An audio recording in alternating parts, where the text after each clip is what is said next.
여러분 안녕하십니까? 최근 여장을 하고 여탕에 들어간 일로 경찰에 붙잡힌 한 남성의 사례가 충격을 줬습니다. 성전환 수술 없이 호르몬 주사만 맞은 남성이었다는데요. 이 사람을 여자라고 인정해야 한다는 목소리도 있어 파장이 큽니다. 종용 기자가 보도합니다. 지난 8일 서울 강남의 대중 목욕탕에서 여탕에 들어가 목욕을 하다가 나온 남성 A씨는 경찰 조사 결과 성 정체성에 혼란을 겪고 있는 성소수자였습니다. A씨는 여성 호르몬 주사를 지속적으로 투여하고 있었지만 성전환 수술을 하지 않아 신체에 남성의 성기가 그대로 남아있는 상태입니다. 경찰은 A씨를 성폭력처벌법 위반 혐의로 불구속 입건해 조사하고 있습니다. 하지만 일각에서는 성소수자 A씨가 자신을 오랫동안 여자라고 생각하고 있었다면 성적 욕망 때문에 여탕에 들어갔다고 보기 어렵고 해당 혐의를 적용할 수 없다는 견해도 내놓고 있습니다. 성소수자의 성전환 수술 없이 성별 정정을 인정하려고 하는 사례가 우리 사회에도 나타나고 있어 우려의 목소리가 높습니다. 한국성과학연구협회와 동성애 동성혼 반대 국민연합 등 시민단체들은 지난 18일 세미나를 열고 수술 없는 성전환과 성별 정정에 대해 논의했습니다. 2006년 이후 대법원은 성전환 수술자의 성별 정정을 인정하고 있습니다. 성별 정정에 있어서 외부 성기 형성에 대한 기준을 명확히 하고 있는 것입니다. 하지만 2013년 하급시민 서울서부지방법원이 외과적 수술을 하지 않은 여성 5명의 가족관계등록부 성별란에 열을 남으로 정정하는 것을 시작으로 비수술자에 대한 성별 정정도 일부 허용되고 있습니다. 이에 대해 법무법인 저스티스 지영준 변호사는 하급심이 대법원의 결정과 사무 처리 지침을 따라야 한다면서 엇갈리는 하급심의 결정으로 신청인은 목적을 달성할 때까지 유리한 판결을 얻기 위해 법원을 고르는 포럼 쇼핑 행위를 계속할 것이라고 비판합니다. 뿐만 아니라 성별을 구별하는 법체계의 혼란을 일으키고 헌법이 허용하지 않는 동성혼을 결국 인정할 수밖에 없는 상황을 만들 우려가 있다고 덧붙였습니다. 이 사람들이 스스로 이 하급심 판례를 평가할 때 뭐라고 하냐면 이것은 한층 젠더 이론에 가까워지고 명약관한 원칙에 되게 근접한 판결이라고 하면서 평가를 합니다. 그러면서 젠더 패러다임이나 또는 제3의성의 논란이 커질 것이다. 그런데 우리가 가장 우려한 것이죠. 이런 사례가 이제 젠더 이데올로기를 주장하고 제3의성 논란을 부추길 그런 위험이 있다. 성전환자를 포함해 성소수자에 대한 사회나 법률적 불평등이 존재하지 않음에도 이들은 법에 명시된 규칙과 의무도 어긴 채 무리한 성별 정정만 요구하고 있다는 지적이 이어집니다. 사단법인 크레도 전윤성 미국 변호사는 성별 정정에서 성전환 수술 요건을 폐지한다면 남녀 성별 이분법 제도가 사라지고 자신이 원하는 성을 무조건 인정해줘야 하는 상황이 사회를 어지럽힐 것이라고 경고합니다. 현행법상 성전환자에 대한 차별은 존재하지 않습니다. 법의 대법원 규칙에 따른 요건을 충족하려는 성별 정정을 허용해주고 있기 때문에 차별이 존재한다고 볼 수 없습니다. 그리고 성별 정정 시에 성전환 수술 요건을 해주는 요건을 요구하는 것은 생물학적 성결정 기준의 반영이기 때문에 반드시 유지를 해야 합니다. 성전환 수술 요건을 폐지한다는 것은 단순한 인권 보장과 평등의 문제가 아닙니다. 이것은 성병 제도를 파괴하고 가정을 해체시키는 것임을 명심해야 할 것입니다. 성전환 하사의 군복무 문제 등 계속되는 젠더 논쟁과 남녀 성별 구분의 파괴 시도가 이슈가 되고 있어 젠더 전환의 문제에 대해 사회적 합의가 필요할 것으로 보입니다. C채널 뉴스 조홍현입니다. 대한예수교장로회 통합 범양선교회가 제37회 정기총회를 진행하고 신임 대표회장에 신답교회 양재천 목사를 추대했습니다. 양재천 대표회장은 어르신들과 선배들 앞에 부끄러움 없는 대표회장을 감당하겠다면서 임원진들과 함께 자랑스러운 범양선교회를 만들어가겠다고 밝혔습니다. 우리 범양선교회를 위해서 어쨌든 우리 임원들과 함께 최선을 다해서 우리 범양선교회 이름 또 우리 산하 모든 교회에 또 우리 협력하는 동역자 우리 목사님들과 모든 분들께 자랑스러운 우리 범양선교회와 또 대표회장으로서의 일을 잘 감당하겠습니다. 범양선교회는 현재 12개국에 38명의 선교사를 파송 협력하고 있고 1984년 볼리비아에 박종무 선교사 파송을 시작으로 지금까지 한국교회와 교단선교에 공헌하고 있습니다. 신천지 예수교 증거장막성전 신도로 알려진 31번째 확진자 이후 같은 교회 신도들의 추가 확진이 이어지고 있습니다. 19일 오전 진행된 브리핑에서 권영진 대구시장은 신천지 대구교회가 코로나19 확산의 진원지가 되고 있다고 말했습니다. 권영진 시장은 이어 대구 확진자 대부분이 31번 확진자와 같은 교회를 다닌 것이 확인됐다면서 특별 대책반을 통해 신도들을 전수조사할 것이라고 밝혔습니다. 신천지 대구교회가 확산의 진원지화되고 있습니다. 특단의 조치가 필요하다고 생각합니다. 정확한 신도 숫자는 지금 사실은 저희들이 알 길이 없습니다. 예배에 참여했던 명단은 파악을 다 했습니다. 1000여 명이 조금 넘습니다. 그 환자들에 대한 오늘부터 전수조사에 들어가겠습니다. 31번 확진자가 교회를 방문한 9일과 16일에는 1000여 명이 해당 교회에 출석한 것으로 확인됐습니다. 19일 기준으로 신천지 대구교회 신도 10명이 최종 확진 판정을 받았습니다. 탁지일 현대종교 이사장은 신천지 대구교회는 좁은 공간에 많은 사람이 몰리고 마룻바닥을 이용하는 등 신체적 감염에 우려가 높다고 말했습니다. 이어 신천지의 폐쇄적인 문화도 지역 감염을 확산시키는 요인이 될 수 있다면서 코로나19 확산을 막기 위해 정부의 대처에 적극적으로 동참해야 할 것이라고 당부했습니다. 전체적으로 보면 마루바닥이고 사람들이 다수가 그곳에 앉아서 모임을 갖거나 예배를 보는 형태이기 때문에 아무래도 그 바이러스 확진과 관련해서는 전염성이 굉장히 취약하게 노출된 구조라고 할 수 있습니다. 그렇기 때문에 더더욱 신천지 측의 정보 제공과 이러한 부분들이 확산을 방지하는 데 있어가지고 큰 도움이 되리라고 생각을 합니다. 31번 확진자는 발열과 폐렴 증상으로 병원에 입원했지만 병원 측의 추가 진료 권유에도 불구하고 외출을 통해 신천지 교회를 출석한 것으로 알려졌습니다. 두 차례에 걸쳐 대구교회를 방문했다는 최초 보도 뒤 동명의 교회들이 오해받는 해프닝도 있었지만 대구시의 발표를 통해 신천지 다대오 지파 교회인 것이 밝혀졌습니다.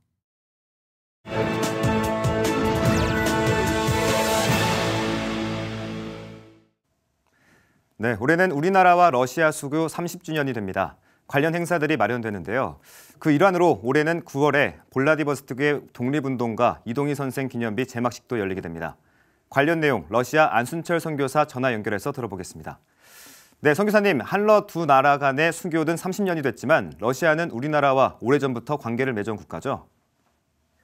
네, 한국과 러시아의 공식 수교는 지난 1999년 9월 30일 양국 외교장관의 모스크바 회담에서 공식 결정되었고 올해 수교 30주년을 맞고 있습니다.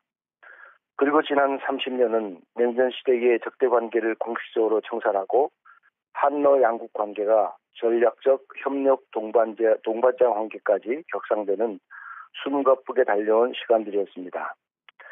그러나 사실 한러 관계는 19세기 중반까지 거슬러 올라가는 긴 역사를 가지고 있습니다.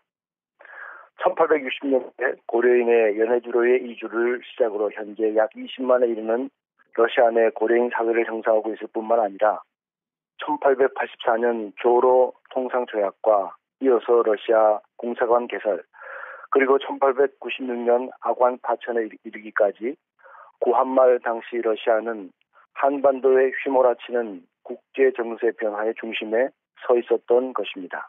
네, 앞서 말씀드린 대로 블라디보스톡에 이동희 선생 기념비가 세워진다고요? 네, 그렇습니다. 한러 수교 30주년을 맞으면서 러시아 극동의 블라디보스톡에 한국의 독립운동가 이동희 선생 기념비가 세워진다고 러시아 타스 통신이 공식 보도했습니다. 본 행사는 블라디보스톡 시와 러시아 주재 한국 총영사관이 공동으로 주최하게 되는데요. 이는 항일 독립운동의 산실이었던 신한촌과 함께 이 운동의 주인공 중 한 사람이었던 이동희 선생의 기념비를 세우므로 러시아에 남겨진 한민족의 역사적 발자취를 복원한다는 데 큰 의미가 있습니다. 이 의미는 바로 3.1절 만세운동과 창의 임시정부의 국무총리로 독립운동에 헌신했던 이동희 선생의 뜻을 한러 양국이 기리는 것이라고도 말할 수 있습니다. 더 나아가 독립운동의 역사에서 자신의 품을 내어준 중국의 상해와 더불어 러시아 블라디보스톡의 중요성도 부각이 되며 동시에 블라디보스톡에 녹아있는 독립운동의 역사와 연관된 이야기가 본격적으로 발굴되는 신호탄으로서의 의미도 있습니다. 네, 앞서 신안촌 얘기를 해주셨는데 독립운동은 물론이고 이곳이 선교사적인 면에서도 중요한 의미를 부여할 수 있겠죠? 어떻습니까? 네, 블라디보스톡의 신안촌은 항일 민족 지사들의 집결지였고 국내외 애국 개몽운동을 주도하던 인물들이 활동하던 곳이었으며 그 가운데 기독교의 대표적인 인물이 바로 이동희 선생이었습니다.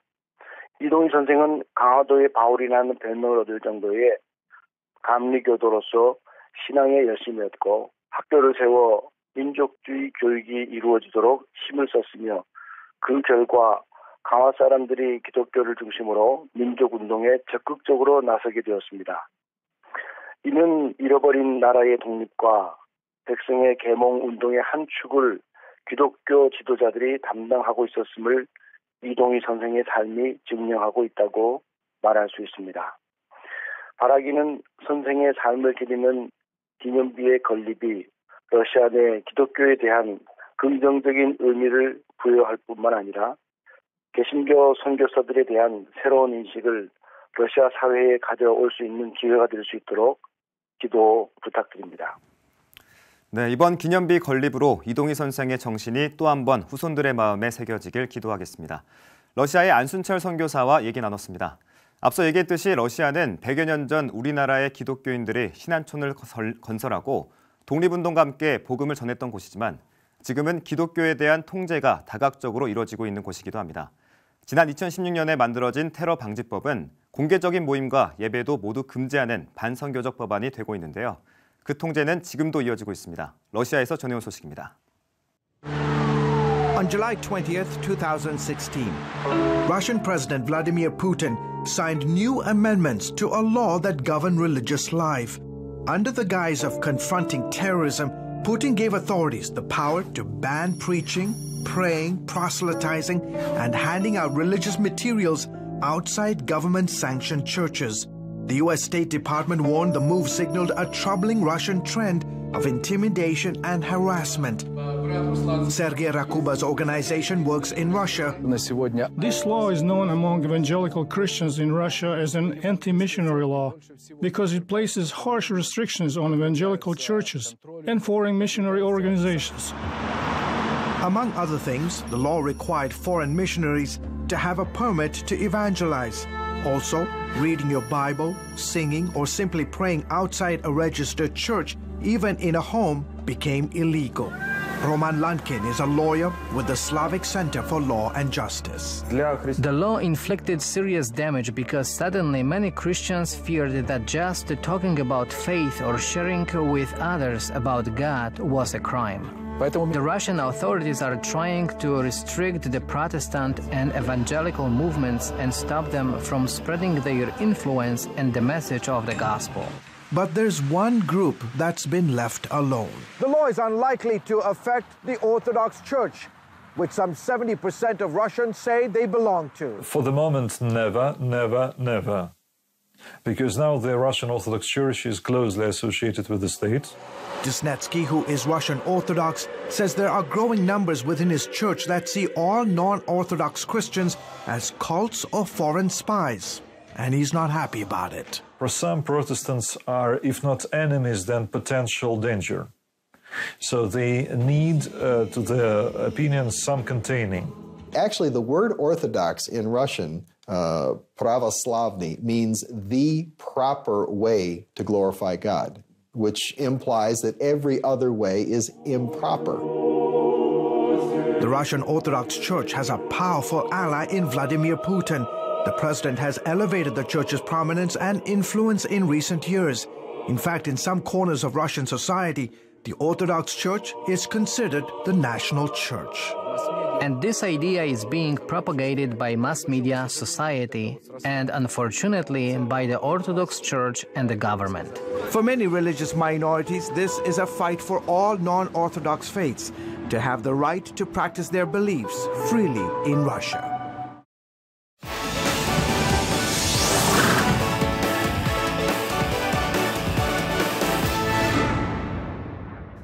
네, 영남권에 31번째 확진자가 발생하면서 코로나19는 새로운 국면에 접어들었습니다. 이에 대한 우려가 계속되면서 자가격리를 깬 환자에 대한 처벌도 문제가 되고 있는데요. 오늘 하나님의 법 세상의 법에서 이와 관련된 내용 자세히 알아보겠습니다. 이재만 변호사 나오셨습니다. 변호사님 안녕하세요. 네, 안녕하세요. 네, 변호사님 요즘 길거리를 걷다 보면 마스크를 쓰는 사람을 쉽게 찾아볼 수 있는데 변호사님도 개인위생 철저히 신경 쓰고 계시죠? 네, 어차피 이제 이 코로나의 그 전파는 이제 침에 의해서 체액에 의해서 되는데 그 한번 실험을 하는 걸 보니까 재채기를 하면 이제 눈에 보이는 것이 한 3m 정도 나가고 3m요? 네, 눈에 보이지 않는 체액은 그보다 더 나갈 수 있겠죠. 그리고 또 뭐 그냥 기침을 하더라도 재채기 아닌 그래도 한 뭐 2몇 메타. 그래서 또 입을 막고 하더라도 한 뭐 1m, 뭐 1m 50 이 정도는 이제 나가고 있습니다. 그래서 마스크를 하는 것이 상당히 중요해서 마스크를 반드시 사람이 많이 모이면 하고 그리고 이제 화장실에 들어가면 이제 무의식적으로 30초 이상 이제 꼭 손을 씻게 되고 그리고 손을 씻지 않으면 이제 얼굴을 가급적 절대로 이제 만지지 않으려고 이제 이렇게 하고 있죠. 그리고 조금 전에도 이제 보도에 나갔지만 이제 31번 확진자가 나왔는데 신천지 신도라고 알려져 있죠. 근데 이제 신천지라는 곳은 이제 결국 많은 모임이 많은 그런 곳이라서 상당히 우려가 많습니다.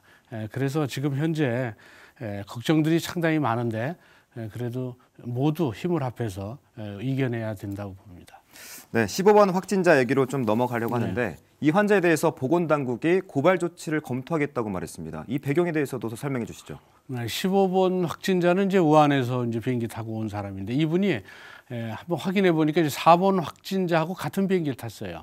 근데 아직 확진 판정은 이제 나오지 않았으니까 이럴 경우에 접촉자들은 이제 자가격리 대상이 돼요. 이제 자가격리 상태에 있는데 결국 2일 날 자가격리에 있다가 확진이 됐어요. 근데 확진이 되고 나서 이 사람의 그 처제가 3일 후에 또 확진 판정을 받았어요. 그래서 역추적을 해보니까 이 15번 환자가 확진 판정받기 전날 이분이 같은 공동주택에 사는 처가 처제 집에 가서 식사를 한 거예요. 그러니까 자가격리 대상 중에는 이제 절대로 이제 밖에 외부 접촉을 하지 않아야 되는데 처제 집에 가서 이제 식사를 한 거죠. 그래서 결국 처제 그쪽에 이제 확진 판정을 받았고 같이 식사한 처제의 다른 식구들도 전부 다 지금 이제 자가격리 대상이 된 것이죠.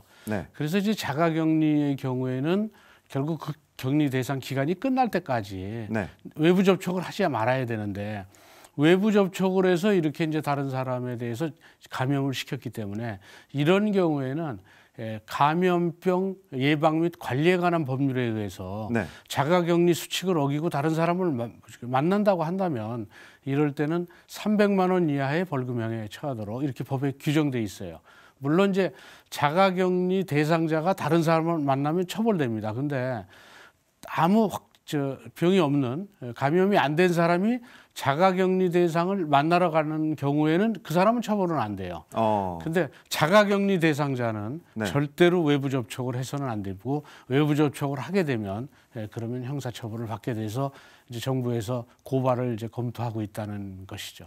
그런데 이제 처벌하기에 좀 애매한 부분이 있다라는 말이 있는데 어떤 부분에서 애매하다고 평가하는 건가요? 그러니까 외부 활동을 금지시켰죠. 접촉을 하지 말라고 그랬고. 근데 결국 자가라는 것이 이제 자기 집에서 밖으로 나가면 안 되죠. 그러니까 단독주택 같은 경우에는 이제 문 밖으로 나가면 안 된다는 것이죠. 근데 이제 이 공동주택의 경우에는 문 밖이 어디냐. 결국 아파트에서 옆집으로 가는 것도 이제 결국은 외부냐 아니면 복도만 가는 게 외부냐 이제 이런 문제가 약간 애매할 수도 있고요. 또 하나는 이제 자가격리 대상자가 결국 외부하고 접촉했는지 안 했는지 그 부분에 대해서는 본인이 나 외부랑 접촉 안 했다 이렇게 얘기를 하면 확인할 방법이 없어요. 왜냐하면 그 자가격리 대상자한테 전담 공무원이 항시 감시하고 확인하는 것이 아니기 때문에 그래서 이제 이 자가격리 대상자가 외부 접촉했다는 것은 결국 어떤 확진자가 나타났을 때 이 사람의 접촉 경로를 이렇게 확인하다 보니까 자가격리 대상자가 결국 접촉했고 그 사람이 나중에 확진자가 됐다고 한다면 그러면 그때서나 이제 밝혀지는 것이죠. 그래서 그렇기 때문에 사실은 자가격리 대상자를 확인하는데도 상당히 어려움이 있죠. 그래서 이제 그런 어려움들이 많이 있습니다. 말씀하신 것처럼 자가격리 대상자를 관리하는 것도 또 처벌하는 것도 어렵다고 말씀하셨는데 만약 처벌을 한다면 어떤 법에 근거해서 처벌하게 되나요? 감염병 그 예방 및 관리에 관한 법률에 자가격리 대상자가 외부 활동을 금지하고 그 수칙이 있는데 자가격리 대상자가 지켜야 될 수칙이 있죠. 그 수칙을 위반할 때는 300만 원 이하의 벌금형에 처하도록 규정돼 있어요. 근데 이제 300만 원 가지고는 이 수칙이 잘 지켜지지 않는다. 그래서 이제 국회에 자가격리 대상자가 그 수칙을 위반했을 때는 2천만 원 이하의 벌금형에 처하도록 법을 개정하는 그 개정안이 이제 국회에 지금 발의돼 있습니다. 아직 통과는 되지 않았지만 그 자가격리 대상자의 수칙을 아주 엄격하게 처벌해서 반드시 지키게 하려는 그런 의지의 표현이라고 볼 수 있죠. 네, 지금 여러 번 자가격리 대상자 수칙을 말씀해 주셨는데 이 수칙에 대해서도 좀 구체적으로 설명해 주시죠. 그러니까 제일 큰 것이 외부 활동은 금지시키는 겁니다. 외부 활동을 하지 말라. 그리고 다른 사람과 접촉하지 말라는 것이죠. 왜 그러냐면 이 코로나 바이러스라는 게 결국 체계에 의해서 전파가 됩니다. 그러다 보니까 이 지금 확진이 나기 전이라도 확진자하고 접촉했던 사람들은 이 확진 받을 그러니까 문제가 없다고 판단되는 보통 14일 이제 요새는 뭐 이게 뭐 21일까지라고도 얘기를 하는데 적어도 14일 동안은 외부 접촉을 하지 말라는 것이죠. 그래서 이제 그게 제일 크고요. 이게 이제 침에 의해서 접촉되기 때문에 만나서 얘기를 하면 바로 감염될 가능성이 상당히 높습니다.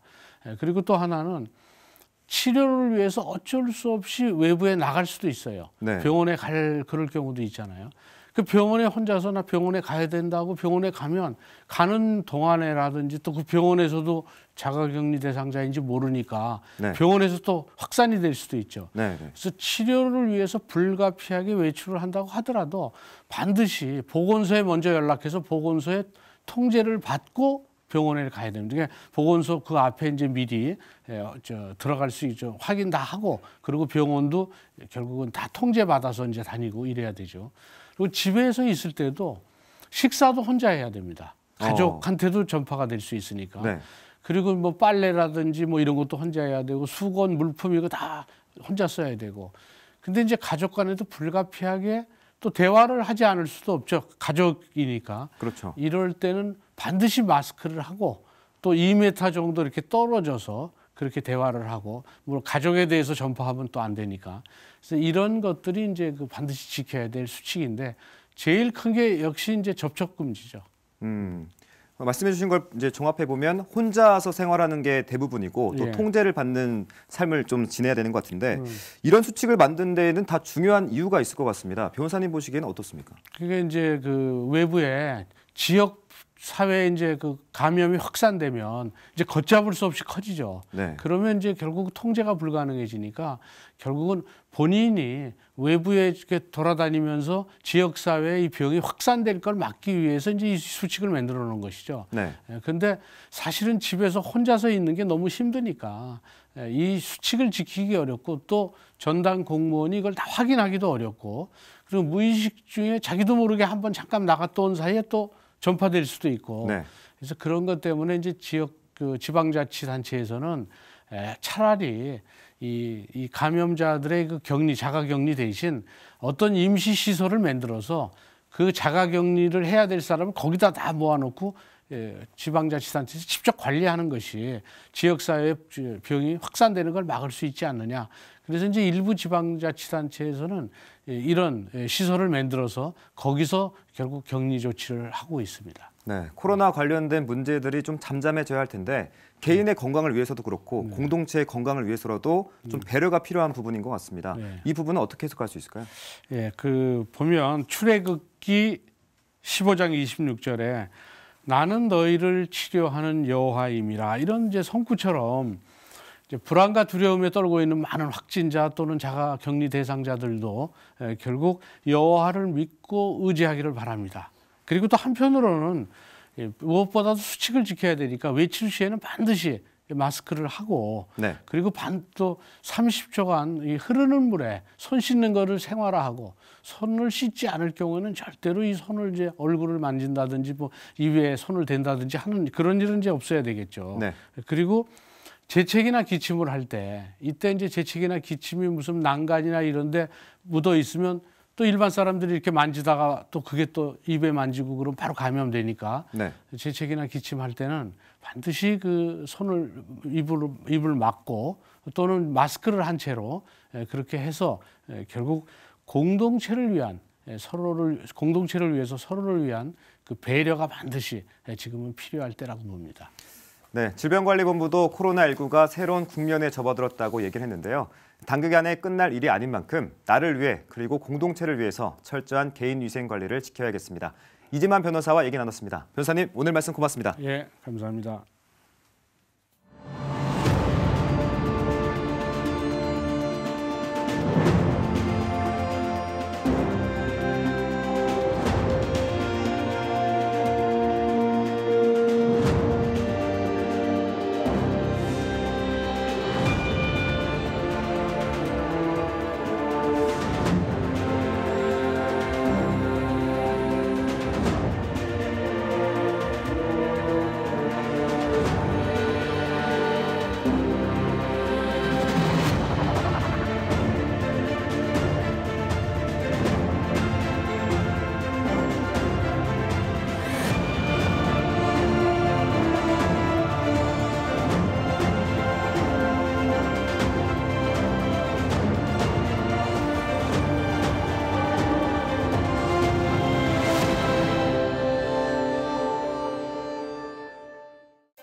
성전환 수술 없이도 성별 변경을 인정한 하급 심판 내 강력 대응하기 위한 세미나가 열렸습니다. 코로나19 31번째 확진자가 신천지 예수교 증거장막성전 다대오지파 신도인 걸로 밝혀져 신천지의 폐쇄적 문화로 인한 추가 감염이 우려되고 있습니다. 대한예수교 장로회 통합 범양선교회가 신임 대표회장에 신답교회 양재천 목사를 추대했습니다. 나돌섬 선교회가 다음 달 2일부터 4월 27일까지 강원도 춘천갤러리 아가에서 나무 십자가 이야기전을 엽니다.